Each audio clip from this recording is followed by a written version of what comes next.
Mimi nimalize PC 10,000, wewe ndio kumaliza PC 200. Ila ulijua ukiziuza wewe mimi nitapata. Malaya, mimi huko nimevuka baby. Mimi laki si pesa milioni inasaidia. Mimi maskini jeuri ndio. Na mimi kwanza umaskini sababu sasa sijitie jini baya mimi. Sina jini hilo mimi. Mimi mchezo huu siigizi baby. Upo. Hey!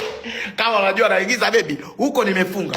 Ndio maana nenda kapime siku ya meta za dukani kwako, alafu uje uongee na mimi. Sifungui vitu kwa miemko, sifungui vitu kwa sababu nionekane ninacho, sifanyi biashara kwa sababu nionekane nifanya biashara. Mimi nafanya biashara inaonigea mchezo.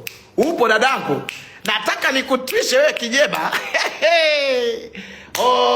Ndio maana kutwa unakuwa unagombana na mtu. Huyu alikusaidia kwa mbaya wako, yule alikusaidia alikuwa mbaya wako, basi ubaya unao wewe. Na mimi niko hapa leo kwa ajili ya kukufundisha wewe Katenge bro.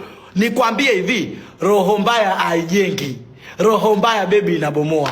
Na maadhila hamna hata hisani ya mkumbuki bibi mnayatemea chini. Wewe haukote. Bwana. Si yule Ramzeni. Mwambie akwambie aliyokufunda baby alikukosea. Na mimi nipo hapa na kuelezea nyeupe inang'aa, nyeupe inametameta. Ubaya baby haurudi mara mbili. Kama uliambiwa mbaya na Zainabu, akakwambia mbaya Fatuma, akakwambia mbaya, wewe mbaya kweli baby. Wewe mbaya kweli, hauonewi abadan. Na hao watu unaokuwa unalikia sijui una influence sijui una baby influence una.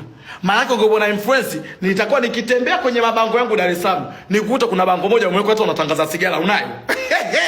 Wote tupo baby, tukiamka unaposti kikoi na posti kikoi. Umeposti mafuta niko busy na nywele. Kwa hiyo wote tunakula kwa upside ya Mwenyezi Mungu. Na Mungu akujalia kutolee roho hiyo.